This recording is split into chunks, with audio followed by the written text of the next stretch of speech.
Welcome back to the Encore Audio Archives YouTube channel. I'm Taper Dave, and this is my channel. The archives and load up some other talks that I've got of these Bob Earll cassettes. I've had them sitting on a hard drive for some time now. I've decided to share them with you all. Let me know what you think. Some people loved Bob. Some people hated Bob. Bob was Bob, but he talked all over the world. I mean, he's from Los Angeles, Beverly Hills area, and did other things. I think he was a writer. Just click down below, like or subscribe, or both, like and subscribe. Just click down below, like and subscribe on my channel. It helps me out. Just a little click for you, doesn't cost you anything, and I'm bringing you some Bob Earll. And have a good day if you want to. I'm Bob Earll. I'm an addict and an alcoholic. Could have asked anybody but Ann to read the traditions.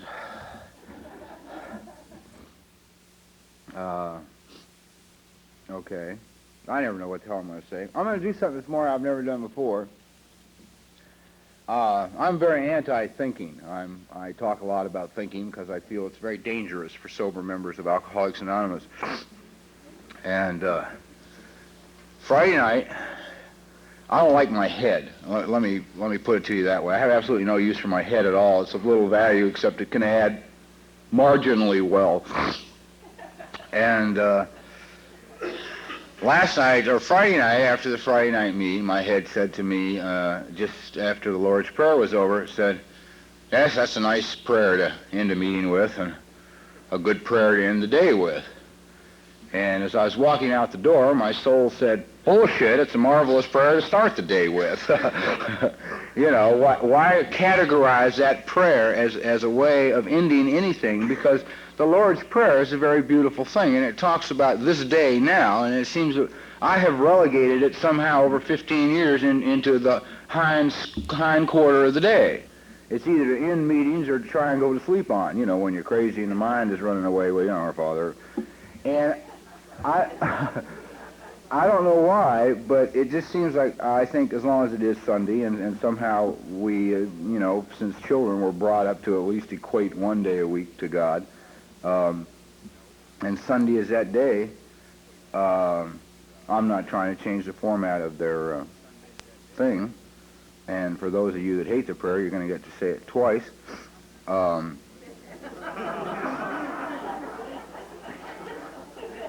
But just to, you know, when they turn this thing over to you, they turn it over to you. They're not always thrilled they've done it after they've done it. But if they make that error in front, you know, what can I say? And I think a hell of a way to start this Sunday morning meeting here for me is if we all just had a moment of silent meditation, and then we all stood and we all held hands and we all said the Lord's Prayer. Please join me in a little meditation.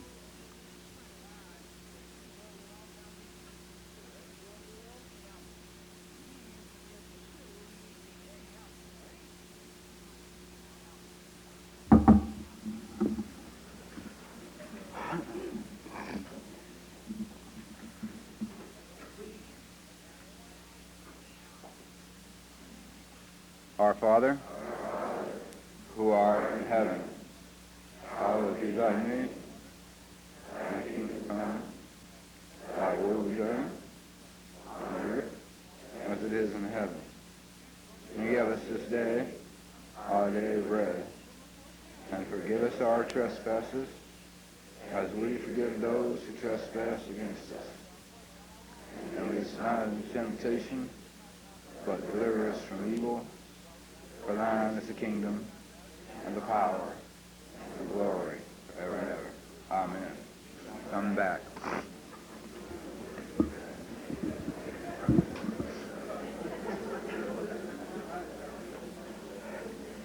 See how much you resist a little change?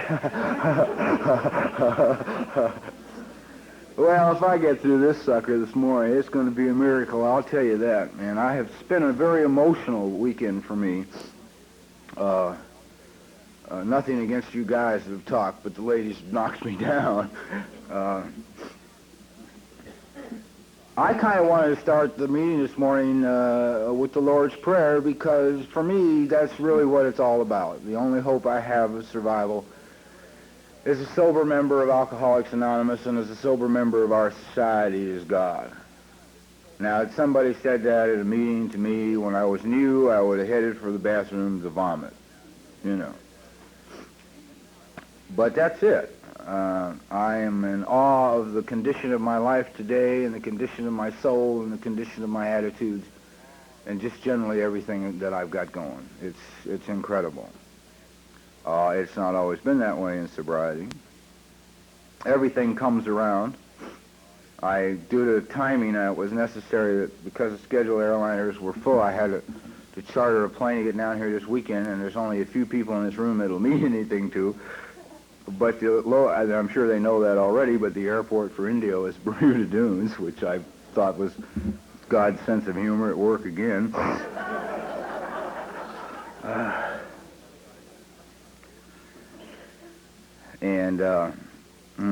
Geez, do I want to get off on that? I will talk to myself up here, which should make some of you feel a little saner when I'm through than you felt when you came in here this morning. It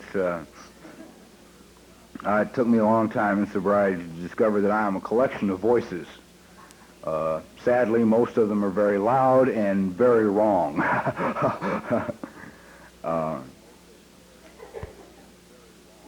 I think education must be good. I don't have very much myself. They threw me out of high school in the 10th grade, but I've been listening to all these people with degrees, and one thing that sort of floated through my mind when these college-educated people were talking was at least it's a way to keep the head busy. You know, just keep it from screwing around with your life. Yeah, read the book, dummy. Yeah, right. Made good sense to me, which is probably why it's wrong.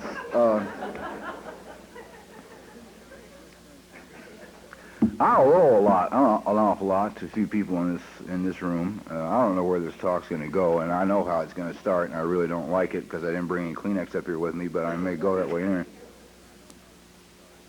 I don't even have a good shirt sleeve to wipe my nose on.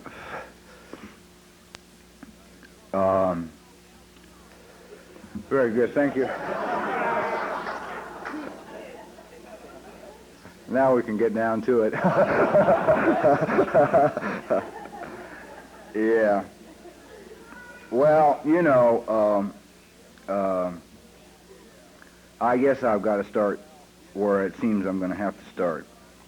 When I was about 8 years sober in Alcoholics Anonymous, I guess it was 8 years, it really doesn't matter much, 8 or 9 years sober, I'd been married a couple of times in sobriety, one time prior to the program, and geez, I was frustrated. You know, it was like I just really didn't get along well with the people I lived with. I was quiet, which is not a way, you know, that's my reaction to anything today. And I became very frustrated. I guess I read a thing this morning in the little books that I read in the morning about fear, you know, and I really realized as I was reading it, fear really is it, man. I mean, that's the crippler in sobriety is fear, unfounded, ungrounded fears, of which we seem to have an incredible amount.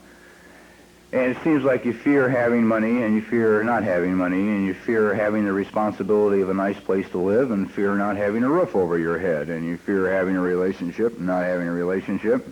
You fear making love and fear not making love. You know, I mean, it just goes on and on and on. It doesn't matter. Throw up a category. My head will find two sides to it and be afraid of both, you know. I read this little analogy thing about fear. It was cute. I liked it. It's kind of dumb. I never used to like anything dumb because I was very busy being hip, slick, cool, and bad. Fucking near died, too, trying to be hip. Every now and then something, a word or two I may throw out up here will probably just offend your head no end, but I assure you your soul doesn't care a bit what language I use to communicate as long as it comes from my heart. Only your head will get, well, how can he say that? As you saw, it was very easy. It just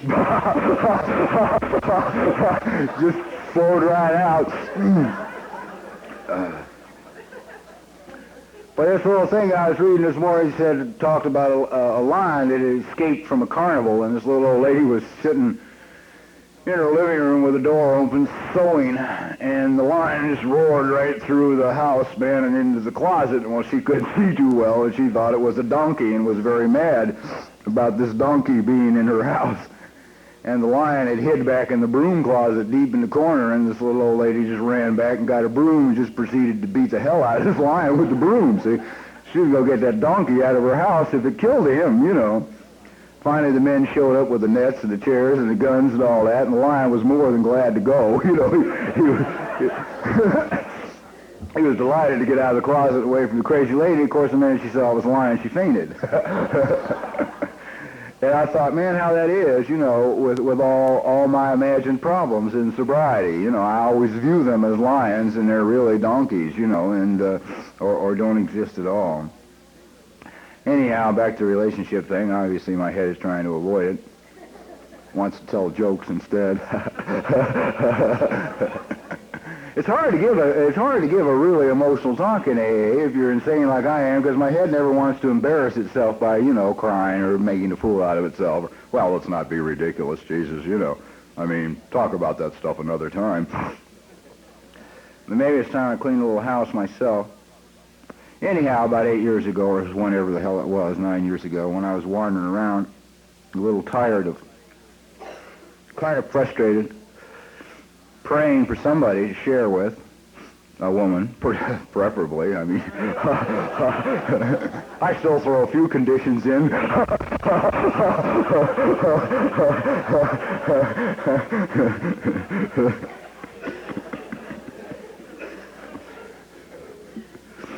So, I just sort of gave it up.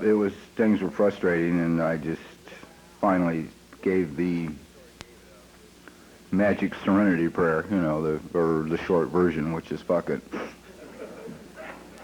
Screaming it. I mean, I've never said it quietly. When you reach that point, of course, it's at the top of your lungs in the middle of the room, you know.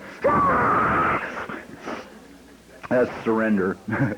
It comes that way for me. I don't know how it comes for you. I have to shoot every possible angle first, try everything I know, bend everybody that I will bend, and then just turn it over. I came down to Palm Desert to talk, and I was 3 months late. Some people show up 10 minutes late. I was 3 months. But anyway, it was due to a flood. It was actually due to God trying to get my attention is what it was due to.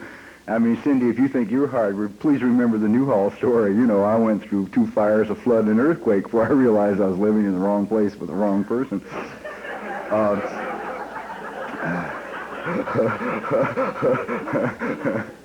I tried. God knows I tried. Anyway. So I came down to Palm Desert to talk, and after the meeting was all over, and, you know, you're sort of standing there shaking hands to people, and I'd hate to blow it for other speakers, and sometimes you pay attention to who you're shaking hands with, and sometimes you don't, you know. And this gal stuck her hand in mine and said, gee, thank you, you really gave a great talk, and my name is Taylor. And I took one look, and I said, oh, Jesus, my God, there she is, you know. It's the lady I've looked for years. Been looking for her since I was old enough to know what ladies were all about. You know, I was looking for her, man, when I was out there with needles stuck in my, you know, as Tommy would say, turkey baster stuck in my arm, you know. And we went out for a cup of coffee after the meeting. Her suggestion, thank God she was aggressive. Because I just got tongue-tied, man.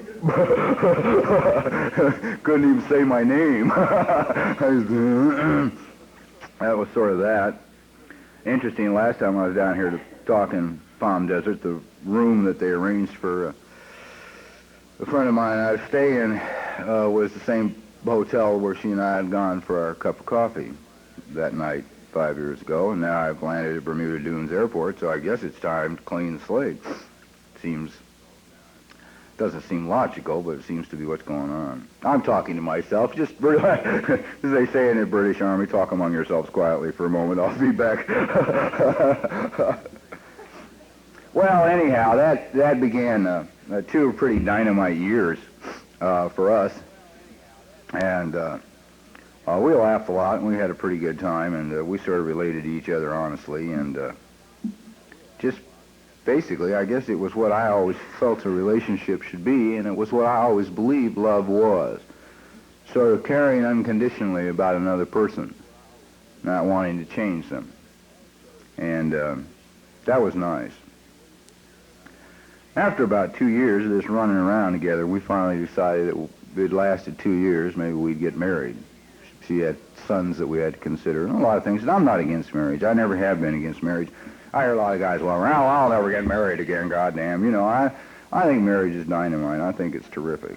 I think divorce is equally terrific, you know, when required. I'm no more for one than I am the other, you know. It takes a lot of pressure out of the situation.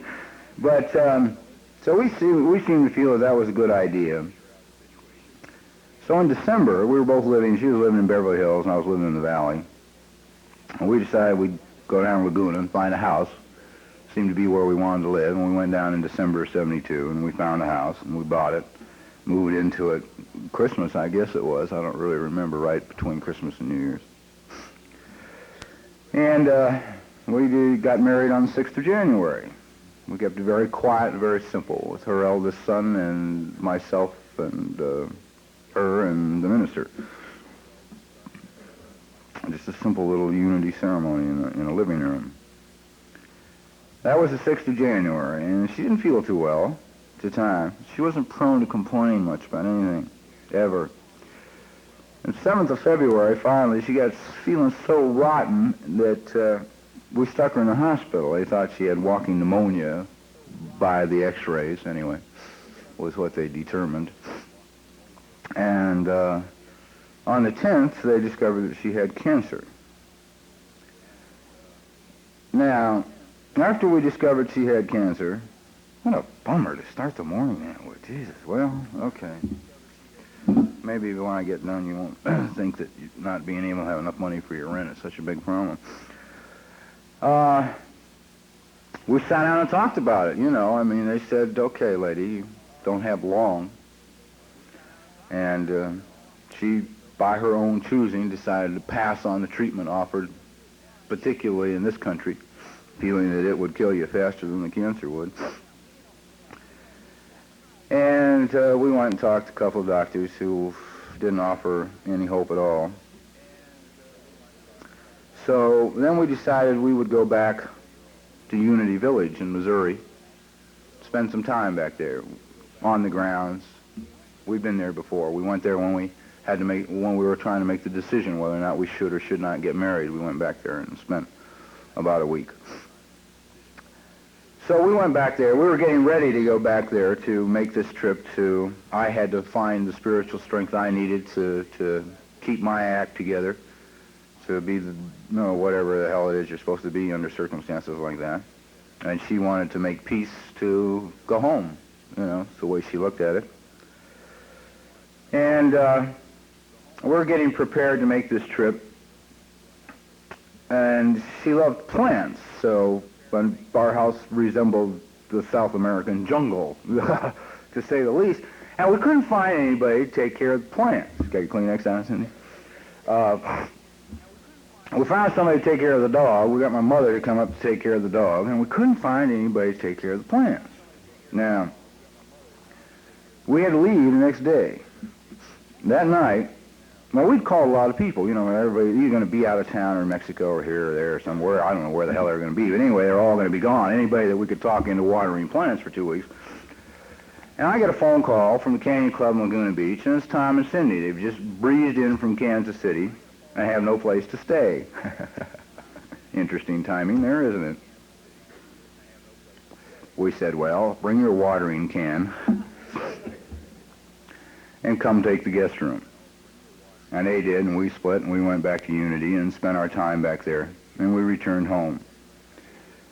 Now, the following 2 months, or whatever the hell it was, there were good days, bad days. There was trips to Mexico. We did a lot of things. But throughout the entire time, Tom and Cindy stayed with us in the house, and they stayed in the guest room, and Cindy was incredible. You know, here she was, this slipper, dope fiend, whatever, girl from the streets. And she rolled up and dug in. And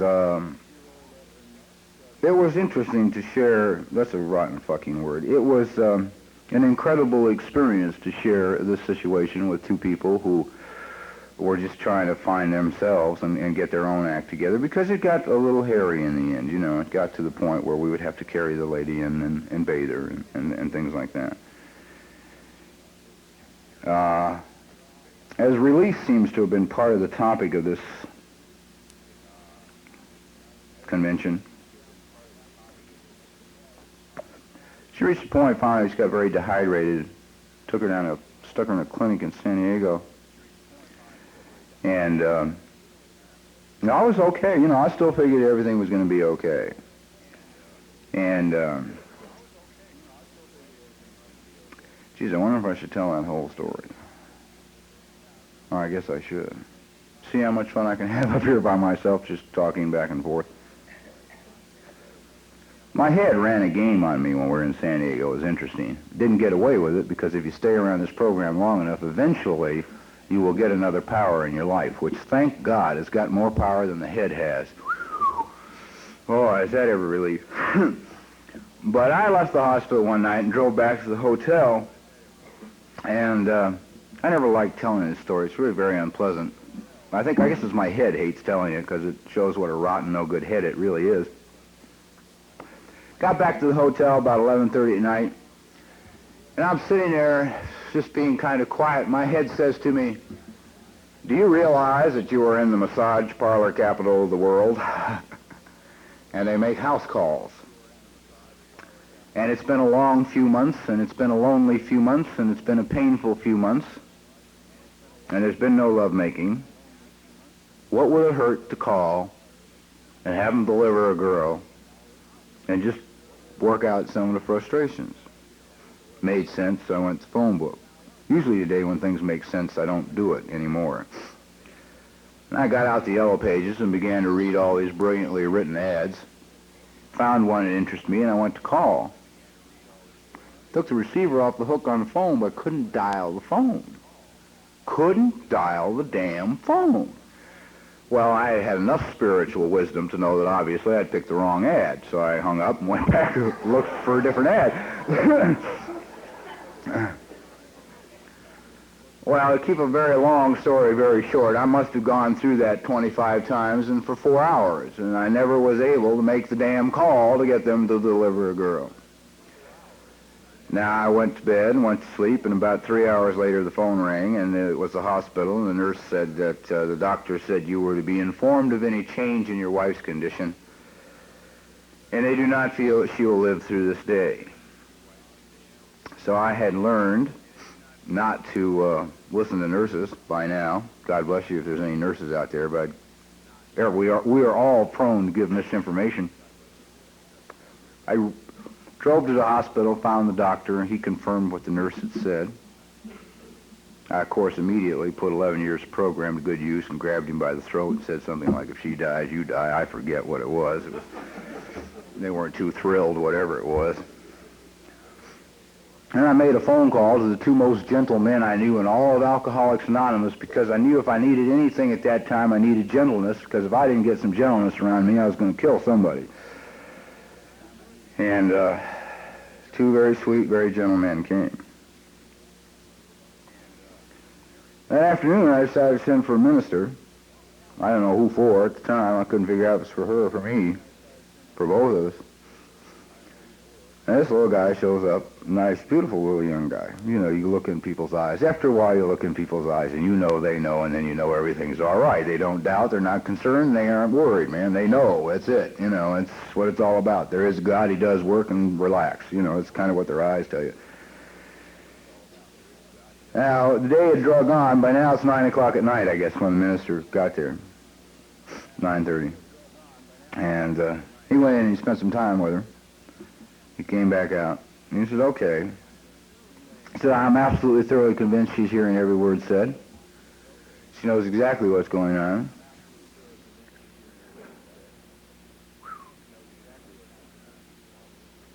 And he said, what's necessary for you to do now is go in and sit down and talk to her, tell her you love her, and that you'll support her decision whichever way she chooses to go. If she chooses to go home to her father or stay here. And it dawned on me at that moment that I had not let go, man, not for one bloody minute. Obviously, if I'm running around threatening to kill doctors, I have not yet fully turned the situation over to my father. So I went in the room, I spent some time with her, and I chatted with her, and I told her I love her and do whatever it was she wanted to do. And I meant it. Go on, go home, or stay here. And needless to say, about 20 minutes.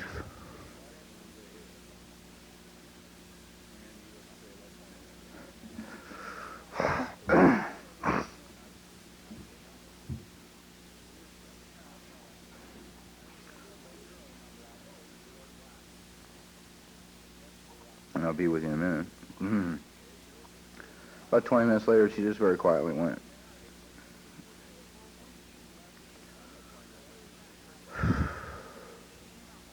So there's a message there about release.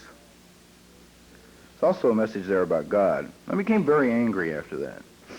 Not at people, but just at God. I really felt I'd been burned. I was really mad, man. I was like, you know, I was out there in the goddamn streets and I'm on red alert and fucking near died for 11 years, man, and left crippled people behind me and, you know, carried in my own scars and broken bones and wounds and bullet holes and all the rest of that crap. And I finally found a flower, I guess would be the best way to put it, and it was gone.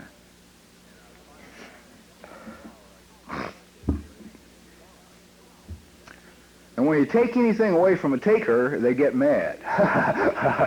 You know, I was really furious. So I decided I wouldn't have much to do with him anymore. Made good sense. You know, when they burn you like that, you figure to hell with it. Of course, I had spent some hours after that with a very beautiful little guy from Unity who said, hey, look, dummy. Well, I don't think he said that, but he said it in better words. He said, look, one of the things, if you're going to try and walk a spiritual path, it's absolutely mandatory for you to learn, is that the least important thing when anything happens in your life is the why of that. The why means nothing. The why is none of your business and is not you're wasting your time, worth wasting your time on. It's just to go on.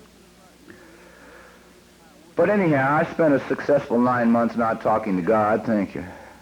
When any spiritual literature came in the mail, I threw it in the wastebasket. That was a lot of work because I had a lot of it coming in the mail in those days.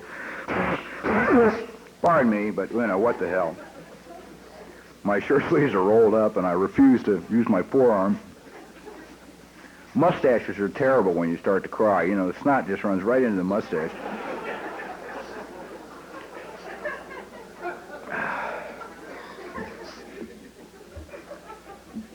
Gotta loosen it up somehow, man, or I'm just gonna be the shortest meeting in the history of this convention.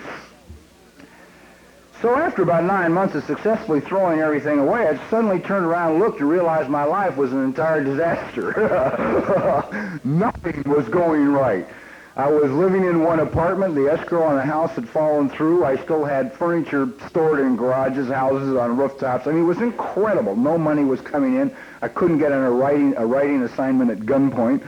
I mean, nothing was going on. So finally I decided to give him another chance.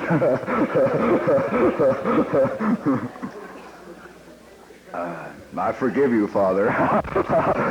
You son of a bitch, you know. And of course, needless to say, everything then has turned around and been fine. Now, none of that may have done anything for any of you, but I'm sure you that it was absolutely necessary for me. I have refused to clean that house for a lot of years, particularly down here. It's always been hard for me to come back down here, you see, because this is where we met and we spent a lot of time here. We went to dances in some little building over in somewhere, I don't even remember where, and there were 2-3 people here, Virginia and Claude, and a few people who were really, we loved, and they loved us, and were excited about us meeting each other and knowing each other, and it's always been tough for me to come back down to this desert, because I could not step one foot into this desert without bringing it all with me, every bit of it. And maybe now it won't be necessary anymore. I guess not. I mean, Jesus, how much can I ask for? You know, get stuck in the same hotel last time I was down here where we had our first cup of coffee, and then to land at Bermuda Dunes Airport, sort of. I'm not too hard-headed anymore. I just assume, you know, give it up now before the next plane has to crash in the house or something, you know, get my attention. Okay, now let's get down to more serious matters. Now there's a point to that, you know, there's a point to that whole story because it's just one thing that happened to me over a few months period of time in 15 years of sobriety. I can take that incident and compound it through 1,000 other things through that 15 years of sobriety. And, you know, people have been saying up at this podium all weekend, and man, it is true. It is, you know, when things look the bleakest is when doors are opening. You know, I never could understand it. I mean, I'm a very successful writer today with a 10th grade education. I have failed English ever since the 4th grade. I can't spell, and I make more money than the judges that were up here, you know. Now, why did that come about? I broke my back. 5 years sober, I broke my back and became a writer, you know. I mean, if you want to be a writer, go break your back. If you have my kind of insanity, that's what your head will tell you. Well, maybe if we break our back, we can get the book done, you know. And at the time that I broke my back, I wasn't too thrilled, you know. I mean, I, once again, was not approaching the rest of life with a hell of a lot of hope. You know, it was like, oh, God, this is the finish, you know, because they were saying, well, you can't stand for long periods of time anymore, and you can't lift anything heavy, and blah, blah, blah, you know, all that crap, which I had heard, unfortunately, 7 times before when I was in the streets. People kept hitting me in the back. Those that weren't shooting me in them. Anyway, and the message, I guess that's it. Man, I have got to talk about the fact that when everything looks the worst in your life is when it's really the best. My biggest problem throughout my 15 years of sobriety in the program of Alcoholics Anonymous has been that I have allowed my head to interpret what's happening in my life. Now, my head thinks it's very smart. And for one that's only got a 10th grade education, it's really stupid, but boy, does it think it's bright. There's nothing my head does not know about. There's nothing it doesn't have an opinion on. And most people it doesn't like. Don't know why, and it doesn't know why. It just doesn't like them. It's never been able to come up with a reason when I've asked it. Well, why don't you like him? My head says, I don't know. I just don't like him. Every time anything happened in sobriety, I would, well, let's talk about me and God. I guess that's what it's all about, because of the people in AA who loved me and were tolerant enough and took time with me and put up with my attitude in the beginning. Phil was right. We used to ride around all the time talking about, we didn't understand anything about the program. We did talk about serenity, decided neither one of us had it and went on and put the meeting on anyway, you know. My head has resisted a spiritual program since the day I planted my ass in the first chair at the first meeting, the first night. It immediately threw up a block against anything spiritual. And I'll tell you how it does that. And it has done it for most people that I know. You come into, now I was living in doorways, sleeping on rooftops, didn't own a car, didn't have any money, didn't have a job, didn't have a girlfriend, had only the clothes on my back, and I am taken to an Alcoholics Anonymous meeting by 2 Eskimos, and I am sat down in a chair, and my first thing my head says is, you have really sunk to the pits now. Huh? My head did not say to me, this is the beginning. It said, this is the end. It's all over, sucker. You're finished. And I listened, of course. Looked around the room at the people and said, yeah, Jesus, you know, this is it. My head does not like to read about God, doesn't like to talk about God, doesn't like to hear about God, but it's not ballsy enough to just openly say, screw off! And it will not say, I hate God, because it knows that would throw me into a panic program of reading and prayer and meditation that would destroy it. So it's subtle, you know, it just refuses to read. I open the 24-hour-a-day book in the morning and it won't read. There's nothing there to read with. It's just blank. It's like this, Jesus, nothing on the page. Or we'll read it so fast I couldn't remember the thought for the day 4 seconds later, you know. my head likes what it considers its own personal logic, which is very interesting logic, to say the least. My head's kind of logic works like this. When I was a couple of years sober, I still didn't have anything going with God because I was as afraid that there was a God in Alcoholics Anonymous as I was that there wasn't one, see? Because if there was one, I knew what was in store for me, and I didn't want it, you know. Now, I had no formal religious upbringing, but I knew that if there was a God, he was an old man sitting on a throne in the sky with a book. He was keeping score, and we weren't even. Very simple. And to stand out somewhere in the middle of a pasture and say, "Take me, I'm yours," would border on insanity, because he would immediately, you know. And the reason I couldn't get close to God is because I held to that conception, that the minute I let go, it's over. I will be besieged with disease and pain and poverty and trying to be humble in the midst of it all. My head said, "Go ahead and surrender, sucker, and you'll be 25 years sober, washing dishes in a 12-step house, talking about gratitude." So I decided not to surrender that day. And the thing that kept me from him is I couldn't understand him, man. I was running scared, see, because my head had sold me out. My head had me convinced that if I said, "Hi there, Father," it would be an immediate spiritual fist to the head, you know. And my one sponsor, who was an absolute maniac, loud, very loud, always loud, the only time he ever would talk softly to me would be when he would talk about God, which was usually rare and very brief. But he would say quietly, "Listen, punk." We got along well. You would have had to meet him to understand why. I just smiled when he said that. Yes. Yes, sir. He would say, "You're wasting an awful lot of energy running around out there looking for God when the kingdom of heaven is inside of you." And I don't know how you treat your sponsors, but I would always just go, "Yeah, right, yeah," you know.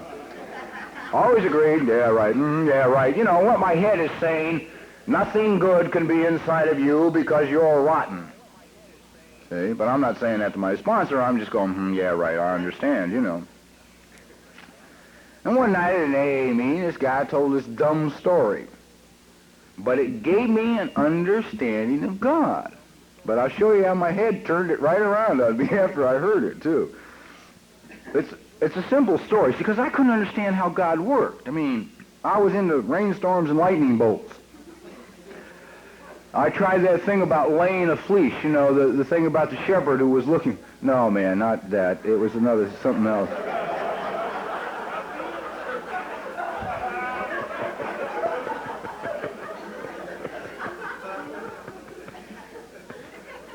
Did do a little time in the hole once for chasing one on a fire crew, but the one has nothing to do with the other.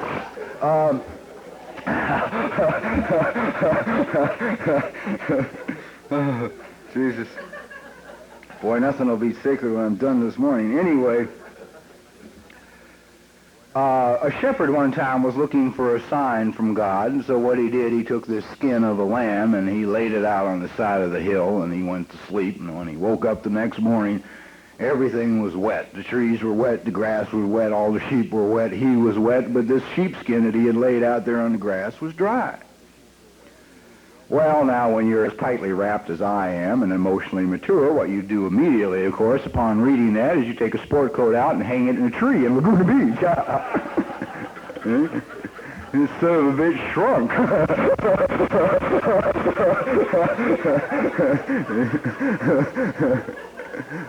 But I was looking, you know, you can't say I wasn't trying, you know. So then I go to this meeting, and this guy tells this story about two men drinking in a bar in Alaska. One was an atheist, and the other was a very religious man. Now, eventually, their conversation swung around to God. And the atheist looked as a religious man, and he said, "Well, I don't believe in your God." The religious man says, "Why not?" The atheist said, I gave your God a chance to prove himself to me, and he didn't do it. And the religious man says, in what manner did you give God a chance to prove himself?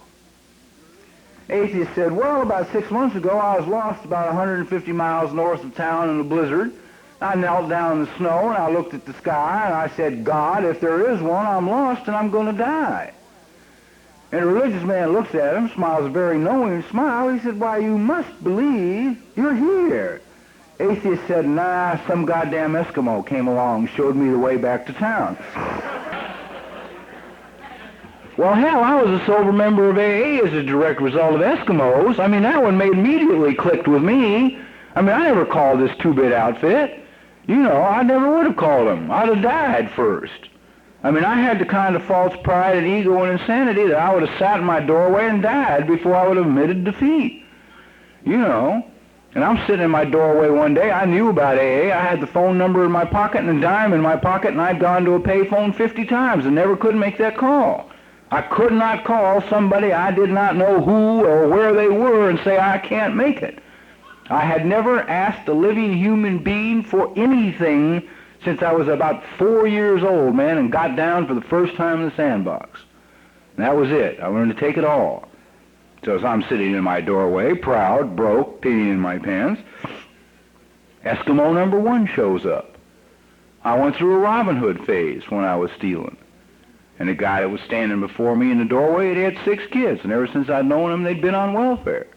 And he said, I've got a place. Come stay with me and the old lady. My father loves me.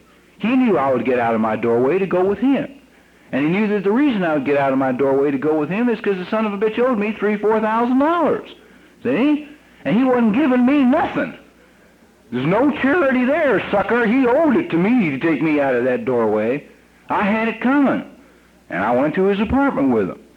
And I'm sitting there on the couch that night falling apart saying, hey, one of these days I'm going to have to call this AA thing and do something. He says, there is a girl down the hall goes to AA. I didn't even know girls went to AA, right? I mean, the only time anybody here has been in an institution will tell you what the people look like to go to the meetings, you know, particularly 15 years ago. They just sort of drag one leg behind them, bent over, you know, 3 more breaths and they're going to drop dead, you know. So I went down the hall to knock on the door to see what a girl that goes to AA looks like. I knew what I wanted, and my father loved me enough to see I didn't get it. Because had it been some fox, I would have had to lie. I mean, you know, there would have been no choice, no issue, no nothing. I would have lied. The first word out of my mouth would have been a lie, you know, and it would have stayed a lie through the whole thing, see, because I'd had to impress. I'd had to say I got a friend down the hall who has a drinking problem, or my father or somebody, you know. And the chick that opened this door was marvelous, God bless her, wherever she is, man. She's big enough to break every bone in my body. She stood 6'2", 6'3", weighed about 235, built like a fullback, had short black hair and tattoos all the way down both arms and both legs, man. She referred to herself as a hard-drinking broad from Kansas City. She was half drunk and had a half-full pint of booze in her hand. That was my introduction to AA, but it worked for me, see. Because I looked at her and I said, I'm curious about this AA thing.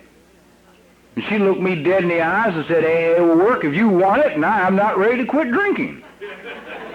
Well, that made good sense to me. You know, I looked at her, I thought, shit, if I was a big tough broad, I wouldn't quit either, you know.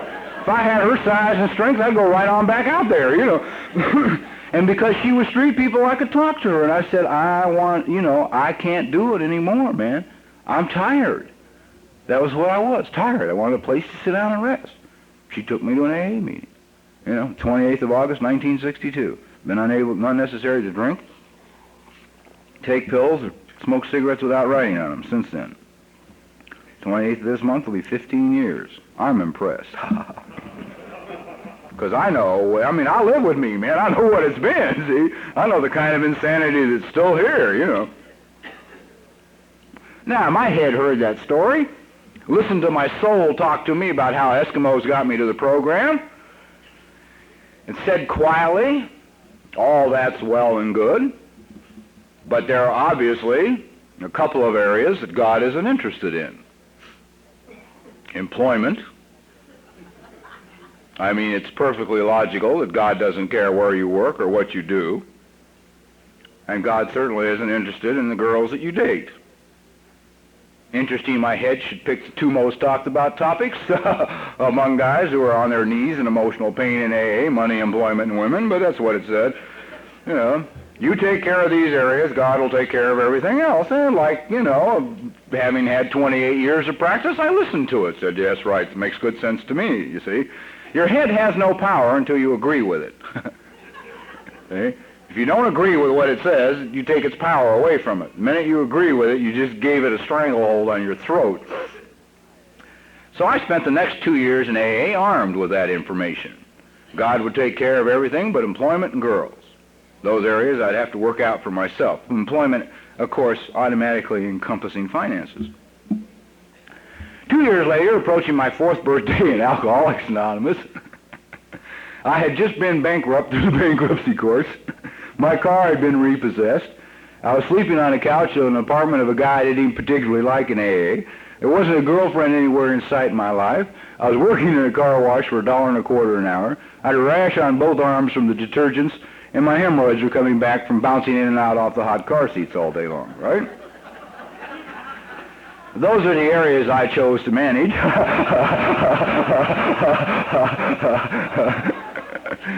My head had convinced me that we needed to take care of those. So I was alone and broke with a rash and hemorrhoids. Didn't take a cake that year. Just didn't feel like it was a hell of a lot of hope for the newcomer. It ain't, babe. You know, you can't tell some new guy come in here and hang on for 4 years, sucker. You can work in a car wash for $1.25 an hour. Yeah. Not have a car, be put in a situation that when central office calls you with a 12-step call, you got to call the guy and find out, first of all, if he has a car, and secondly, if he's sober enough to drive it.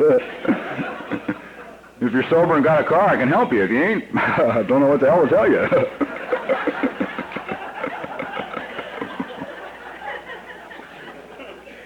Few people probably went back out there. Well, they probably came in saying, Jesus, it's getting strange, you know.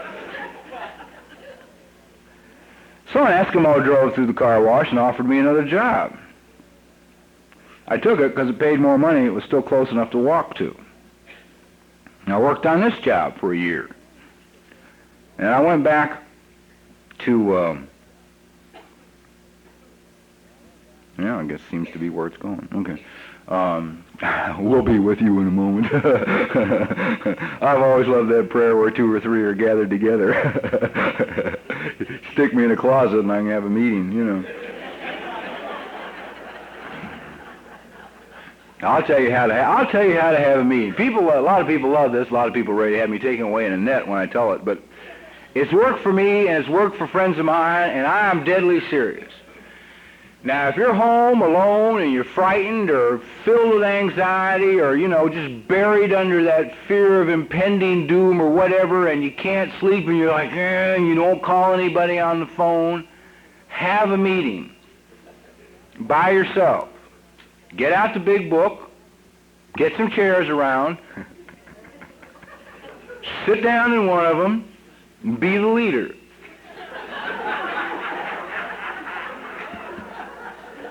I have done it, and it works. Pick someone to read chapter 5. Move over to that chair and read chapter 5. Move back to your leader's chair. It'll wear you out, too. And start a discussion meeting. Okay? Pick a topic and start a discussion meeting. If you can, make the topic the thing that's got you drove up the wall. Now, at home, alone, by yourself, with the big book, holding a discussion meeting, you will wind up in an argument.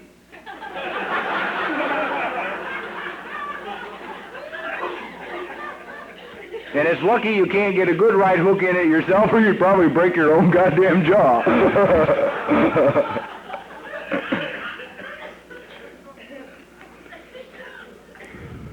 But it will work. And I'm for what works. You know, say I have a philosophy about the AA program is I support what works. If you got to stay home alone and have a discussion meeting, I'm all for it, you know. If you want to lay in the middle of the living room floor and cry and kick your feet and throw dishes and punch your fists through the wall, okay, it's all right. It's really okay. I think the biggest disaster in AA is that somehow the lie has come down that we get well. That you come in here and get better. I have found it to be my experience and the experience of all the people that are close to me in my life in the program of Alcoholics Anonymous over 15 years. Every one of us has come in here and got worse. We have gotten crazier with each day in the first 5 years, without exception. Because suddenly I'm aware. I realized I shoved chemicals in my body for 11 years so I wouldn't have to listen to my head. Now, when I'm not shoving chemicals in my body anymore, there it is, like a vulture, sitting, waiting, saying, oh, it's about time I got your attention, you know. You almost killed us both.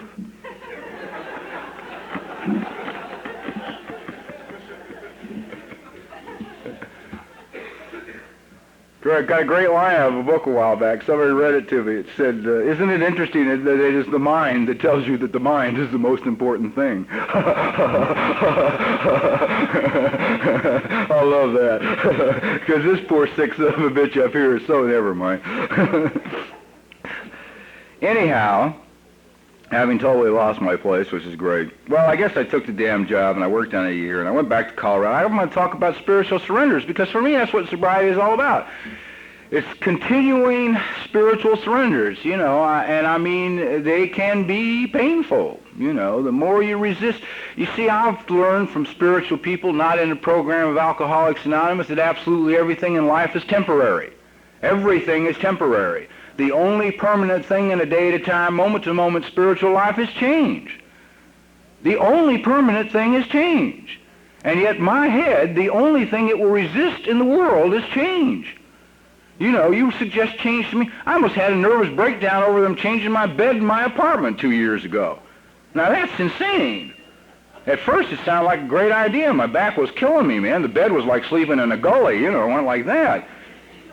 Then I went to the manager and said, we ought to change the bed. He said, yeah, God, you should have said something sooner, of course. Right? You know, that's always the line. Why didn't you speak to us sooner, you know? Like this. I didn't speak to him sooner because my head had convinced me I'd have to knock him down to get a new bed. And I'm sworn to a program of nonviolence, which meant I wouldn't get the bed anyway, you know. So he said, yeah, fine, I'll have it in a couple of days. For the next 2 days, all my head did was talk to me about what a mistake that was. How comfortable it was sleeping in that curved thing. Warm, safe. Sort of like the womb, just, you know. The night before they brought my new bed in, I had a nightmare. I had 12 guys standing in the hall with mattresses and box springs and boards and, you know. They brought the new bed in, new box spring, and put in a board and then put a mattress on top of it. Laid down on it to go to sleep. First night, couldn't sleep. Yeah. My head was miserable. Didn't have its old bed. Compromise was I took the board out, kept the new mattress, and we went to sleep. Yeah. I mean, now if your head can resist something as insignificant as that, imagine what it does with the biggies. You know, I mean, it's true. It's really true. Anyhow, by now I'd had this job for a year, and I was approaching my 5th year of sobriety. And once again, my head had analyzed God, spirituality, and AA. And the conclusion it had come up with is that somewhere in the big book of Alcoholics Anonymous, they had hidden something. It was either another step, no, or some sort of secret phrase. But in there somewhere was something I couldn't find, because I didn't feel as good as other people said they felt. I didn't have what they had. I had babies who were financially more successful than I was. I was almost 5 years sober and still without a car. Of course, I'd been busy making financial amends for a year, which I hadn't done since I came to AA, and I'll keep it broke for a while. I should talk about that, too. God, when does this thing end? Whenever you get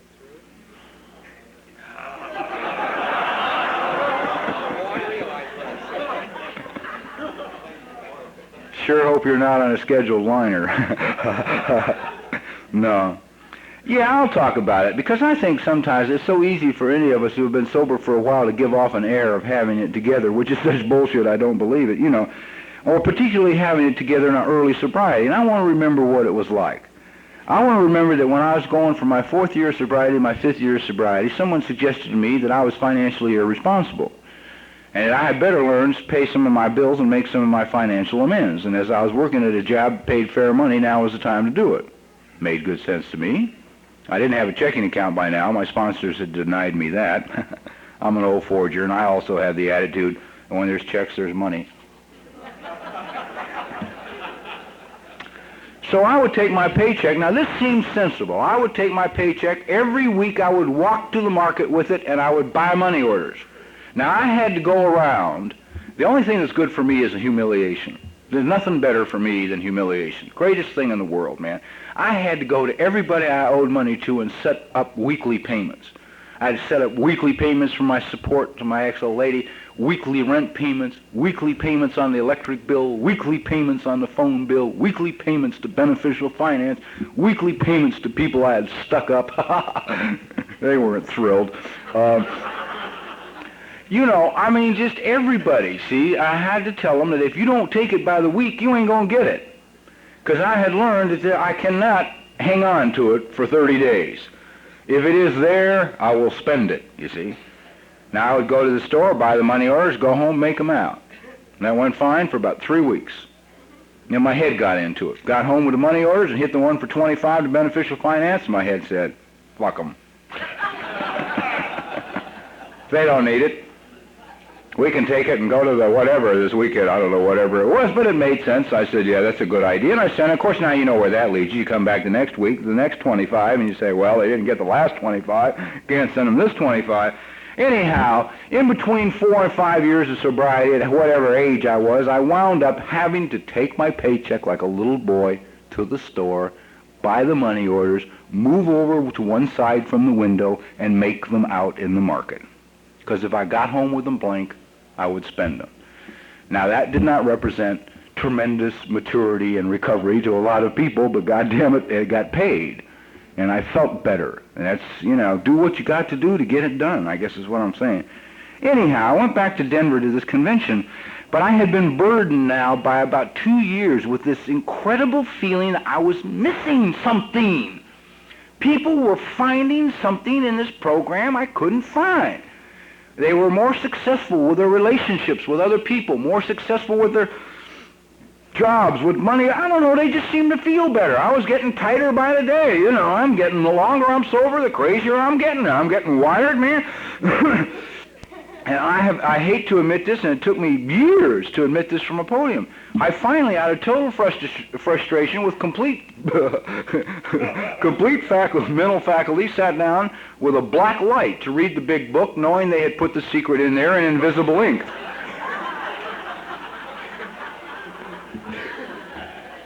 Now, if you've ever sat up all night and read between the lines with the black light, the only thing, two things you'll get is a stiff neck and acid indigestion, and you will not learn a thing, man. So if you think the secret's in there in invisible ink, forget it. It ain't there, man. So I go back to Denver to this convention. I've been working as a die caster for a year now, and I was really frustrated, you know. I knew I was empty is what I was. I was spiritually empty. That's what I was. Aha. Okay. Insight. Geez, I wish I had a pencil. I'd write it down. Anyway. We went to the convention for a week and everything. We got ready to come home, and we pulled away from the clubhouse, and we turned the corner, and a tie rod on the front of the car broke. Now, it was a brand new Dodge. There was no apparent reason for this tie rod to break. I found out later that the guy who owned the car had taken it to the gas station to have a tire changed, and an Eskimo at the gas station had dropped it off the jack, and it had bent the tie rod. So, you know, a couple of days later, it snapped. Now, an Eskimo and his wife pulled in right behind us. Like Charlie Snowshoes. I hate going to Charlie. I won't even bother. This guy and his wife pulled in right behind us, and he was an Eskimo. We needed help. There he was. But he was not really my kind of Eskimo in that he was... See, I cleaned up and got sober in Pasadena, and I took a lot of men in Pasadena, and I dropped them into the category that I call Charlie Snowshoes. It seemed like alcohol interfered with their life, but at least they had one. You know... I mean, their kids were in universities, they were running corporations. About the worst thing that happened is one day they humiliated themselves by passing out on the 18th green at the country club and said, screw it, I've got to give this up, and they'd been sober 20 years, you know. Their lives were in better shape drunk than mine was sober, you know. So we never talked a lot to each other because we just never understood each other a hell of a lot, you know. So this guy and his wife pulling right behind us, and I said, well, of course it's Charlie Snowshoes. He's about 43 years of age, prematurely gray, soft, gentle face, little lovely wife next to him, 3-year-old baby daughter. And when you're in trouble, you accept whatever Eskimo you get, right? So now, the first very heavy spiritual move this man made is, when we found out the car was under warranty and couldn't be repaired till the next day, he said to us, look, we will get the car towed in and the 6 of you can come stay at our house. Tomorrow, after they have finished repairing it, we will pack a lunch and put you on the road back to California. There is a very powerful spiritual message in that. He knew none of us. He had seen us at the convention and knew none of us.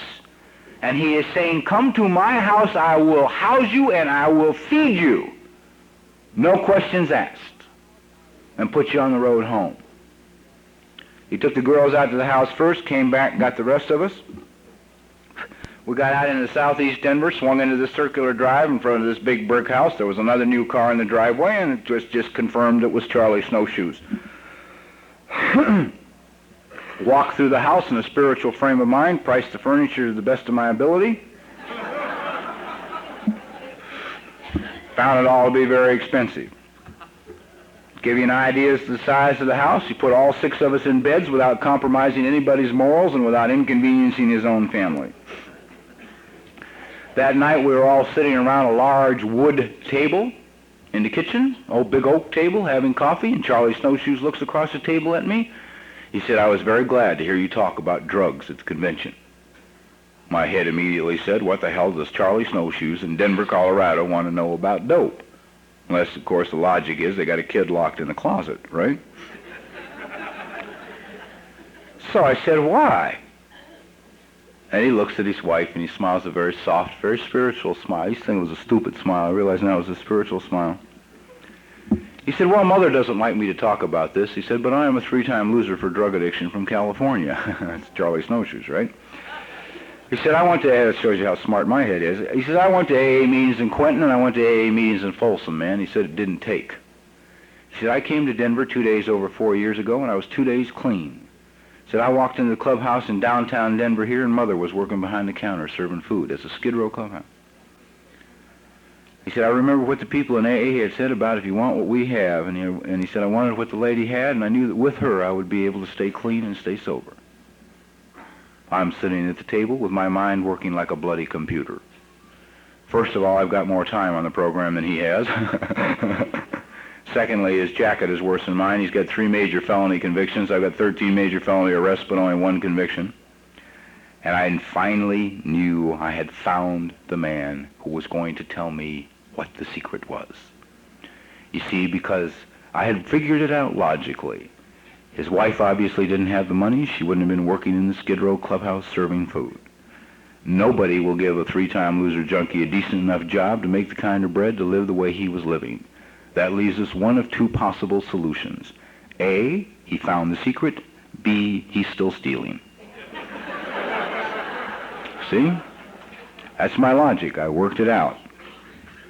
I looked at him and I said, I know this next question is going to sound ridiculous, seeing as how we both belong to the same fellowship and we both try and practice the same 12 principles in our life on a daily basis. I said, but would you mind explaining all of this to me? Again, he looks at his wife. Again, he smiles the same soft spiritual smile. He said, Mother and I go to a lot of meetings and we take the 3rd step every morning. At which point I got hysterical. I was almost 5 years sober, and for the first time in 5 years, I heard the 3rd step of AA. It finally reached the soul. It got past the machinery here that was categorizing, compartmentizing, and figuring it out, and it got down here. And when it got down here, it said, made a decision to turn our will and our lives over to the care of God as we understood him, period. It didn't say minus girlfriends, minus jobs, minus employment, minus money, minus apartments, minus nothing. It said, throw in the goddamn towel and quit thinking, is what it said to me. You know. I'll ask the I stayed up all night, you know. Came back to California.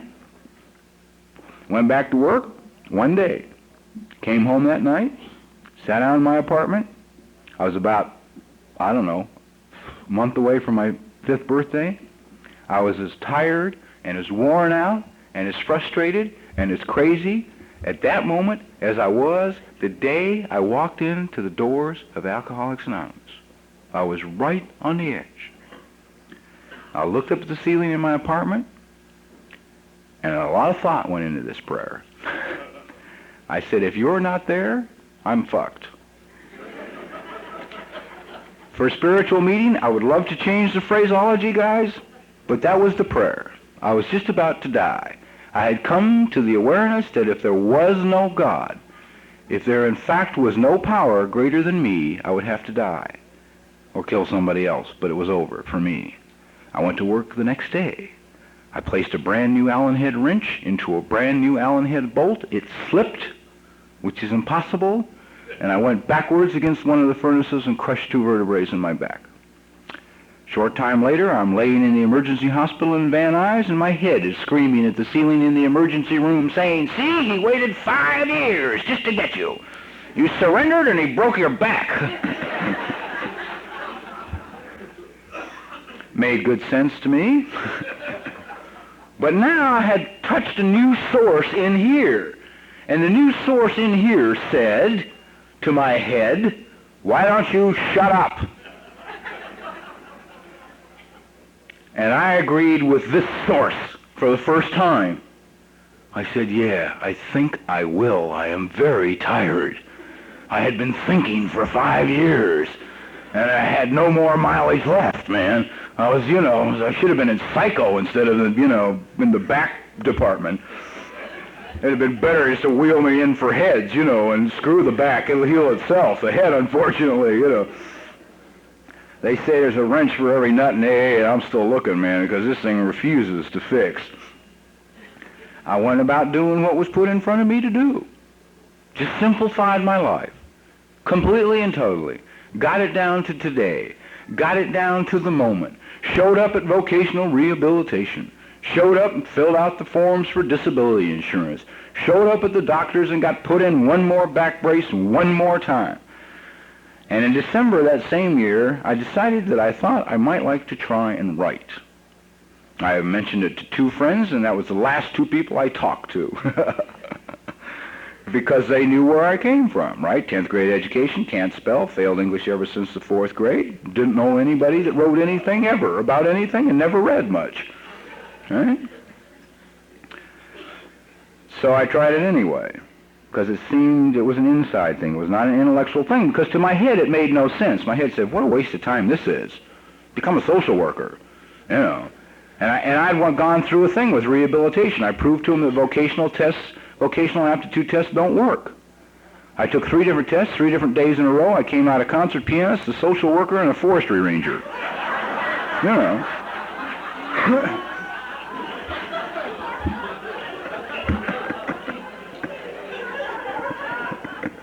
And I said, that's only a small part of the people I've got, Give me some more, man. I'll come up with more categories, Of course, the one thing I didn't come up was a writer. It's an intellectual test, not a spiritual one. Anyhow, cut all the bullshit out, man. I sat down and began to write, and Eskimo showed up and helped me, and the first thing I wrote, I sold. Maybe I should talk about the progression. Screw it. It's been good. It's been really good. My life is very simple today. I gear my life to a couple of phrases. One Cindy said Friday night. It's terribly important to my life, and it's show up. I have had to learn that all I can do is make an attempt to show up, and really I can break showing up down into small, minute little moves. You see, I mean, if you say to me that on Monday morning I've got to be in the studio at 9 o'clock, that's great, but I really can't worry about that. About the best I can do is, show up back at the motel room here, maybe, and pack. That's all I know. From there we'll take it a step at a time. I will show up at the airport. Hopefully we will show up at the next airport. And, I will show up at my car and I will drive it home. And if I just keep showing up, I may show up at the studio on Monday. I've tried to talk to those people there that don't understand me. And they say, oh, you're doing a fantastic job, really terrific, this is great, blah, blah, blah. I say, no, man, this is all bullshit. You don't understand. The miracle is when I drive in through the gate in the morning. You know, and they poor straight suckers look at me, you know, my opposite number, does the same job I do on this particular show. And he says, huh? I said, you don't understand. I am the only person in this studio, to the best of my knowledge, that drives in the morning alone with a carpool of 6. 5 of whom do not want to come. They have other plans, bigger things. They're sick, one is tired, one is unappreciated and wants to quit, and one wants to go to the beach. You know. But we show up. They resent the hell out of it, but my life has become incredibly simple by showing up. I don't have to figure it out anymore. I don't have to predict what I'm going to say to them, what they're going to say to me, how the conversation's going to work out, and what the end result is, because I have no power over it. I have no power over the end result. I love what Phil said last night. Man, if you do think I would be if you had allowed me to pick my destiny, Jesus, I'd still be in the car wash. No, I'd probably be having hemorrhoid surgery, but I would still, you know. I mean, I sure as hell wouldn't be up here doing what I do, making the money I am, and feeling as good as I feel. None of what I have today would I have if it would have been left to me to pick it. But I'm lucky, because I came in here crazy, and I got crazier until I was drove to the point where I had to just sling myself on the floor in the middle of my room and say, hey, if you're not there, it's all over for me. I've got to have a power. I've got to have a God. I've got to have something. There's got to be more. I couldn't trust none of you because you're just like me. You're no tighter wrapped. You're no saner. You're no more mature. You're wacko. You know, I mean, I love AA meetings. Everybody runs around pretending like they're sane. You know, people worry about what they're going to say when they get up here because they want to impress us. I mean, that's the biggest fucking joke in the world. You know, you get up here and worry about what we're going to think of what you're going to say. Do you forget who you're talking to? Alcoholics Anonymous is dope fiends, pimps, prostitutes, adulterers, adulteresses, embezzlers, income tax evaders, dishonest corporate businessmen. You know, you're worried about what we're going to think. See? I hope I can say something profound. You know. I mean, we're suckers. You get your name out, we're impressed, you know. Hi, I'm George. Hi, George. I mean, you got us, you know. Jesus. I mean, the only bad days I have today is if I wake up and my head tells me that we're better. We're better now. Don't have to do a lot of those dumb things anymore. Let's try another tax. At which point I say, you go alone. You know. I can sum it all up.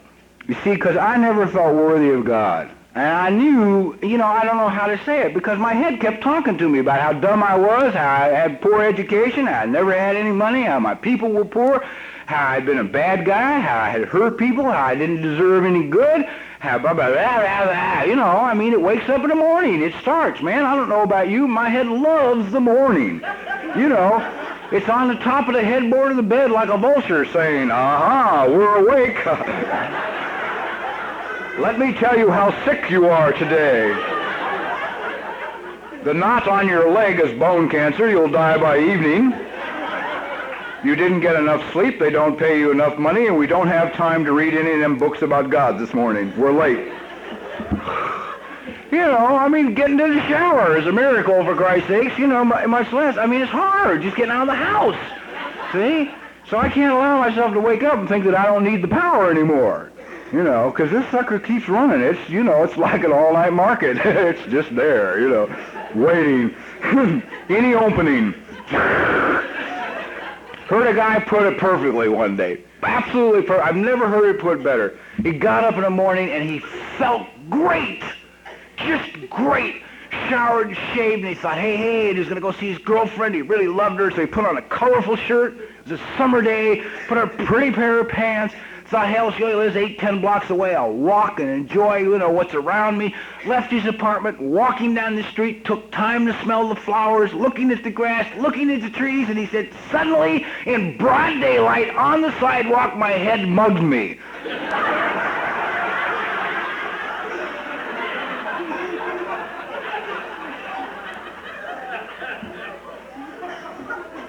That sums it up. You know, I could just be driving along and suddenly there it is. Let's think for a while. You know, I mean, my head loves to think. And whenever a problem comes up late in the evening, its first line, I can count on it, is, we can't afford to go to the meeting, we got to sit home and figure this out. Anyhow, another big spiritual change came for me when Taylor and I were back in Unity, each trying to find whatever it was we needed to find at that time. And we spent a lot of time talking with ministers back there. And one guy I was talking with, I mentioned to him the fact, I mean, we talked about other things. We did not dwell on the situation at hand. We were talking about a lot of things, spiritual things. And I said to this guy, I said, I'm starting to feel funny because I'm starting to desire things. I'm starting to desire better things. I want to be a better person. I want to have better things. I want something. I'm just desiring things. And I said, man, you know, and I told him where I came from and what I had done and what I was like, and on and on and on.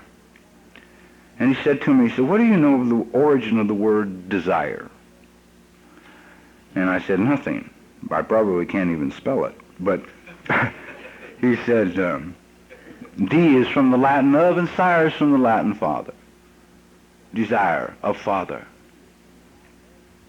And I said, oh, I never thought of that. My head had convinced me that anything that I wanted was bad, because I didn't deserve it. He said to me, ask yourself a question. He said, if you had available to you, yours, right at your fingertips, everything in this world, and you had a child, would you hold anything back from that child? I probably sat there for 5 minutes with that statement, because I got all these voices to listen to. You know, the ones that, well, you got to punish kids sometimes and, you know, teach them and blah, blah, blah. And when I got done listening to everything, I had to honestly say to him, no, if I had it all, and it was all right here at my fingertips, I would want the child to have it. I would not withhold it. He said, you are a son of your father who is in heaven. Why will he withhold from you when he has it all? He said, what I want you to do is, he said, I want you to walk out there across the field, through the apple orchard, and up on top of that little hill. And he said, stand on the top of that little hill. And he said, I want you to scream at the top of your lungs, I am your son, and I demand what is mine. My head immediately said, yeah, sucker, you just go out there and stand on that hill and say that, you're going to be in the middle of the first tornado of the season in Missouri, you know. I decided not to listen to my head and walked out across the stupid fields, through the apple orchard, and up on top of the hill anyway. And I got out there all by myself, and I went to scream this, and the words wouldn't come out. They just strangled right here. Try and tell somebody the truth about what you're really thinking. If you want to set yourself free from your insanity, sit somebody down and tell them the truth about what you're really thinking, and you'll find the words won't come up. You can't do it for a while. Finally, after about a half a dozen attempts, I reached a point where I looked at this guy, and I screamed at the top of my lungs, I am your child, and I demand what is mine. And I came home. That was maybe, 5 years ago. I have it all today. I have it all. My life is perfect. Yeah, my head can give you a list of things we need. My soul knows better. You see, my Father loves me. Now, I am absolutely, thoroughly convinced of one thing. I believe it as much as I know I'm standing here right now. If I, coming from where I come from, living the way I've lived, struggling in sobriety the way I've struggled, with the insanity that I have, which is no different than yours, if I can walk out on the top of the hill and look at the sky and I can scream, I am your child and I demand what is mine, and he gives it all to me, he will certainly give it to you. God bless you.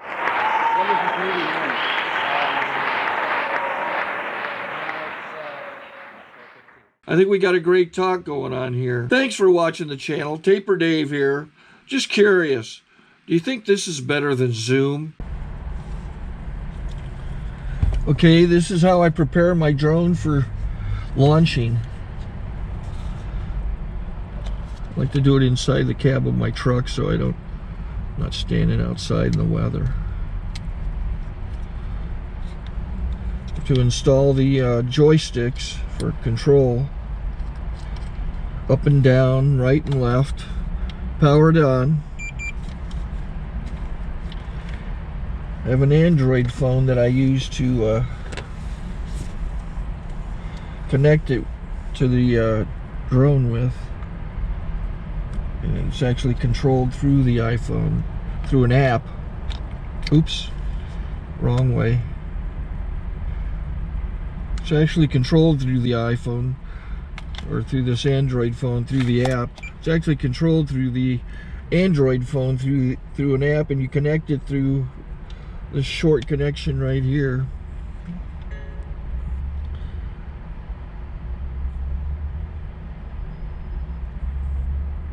Remote control connected. Remote control's connected. So I pull out the drone. I have to extend the legs. Long legs extended first, then the short legs. Remove the gimbal protector. Set that aside, then power it on one short burst, then one long burst. I lay it down. So I have to go to calibrate. So the drone's not connected yet. It shows you here as this drone gets disconnected, even though the remote's powered on. So the drone has to establish it's connected. So I go into the app to calibration mode. First I'll calibrate the remote controller. Start calibration. Out, in, out, in, up, down, and then this little wheel is to control the gimbal. So it's calibrated. Go to gimbal calibration, start calibration, and then it calibrates the gimbal. If that shows up, the gimbal's moving all over the place. Changes, you can see it on the video. And I'm calibrated to take off. It's acquired 7 satellites at the moment. There are 26 satellites up in the sky, which it has to acquire before you can take off. So it's connected. It's got enough satellites. This is white. I can go to press this little arrow button, swipe right to take off, and it would start the motors if I slid this to the right. But I'll wait till I get outside. Don't want to do it inside.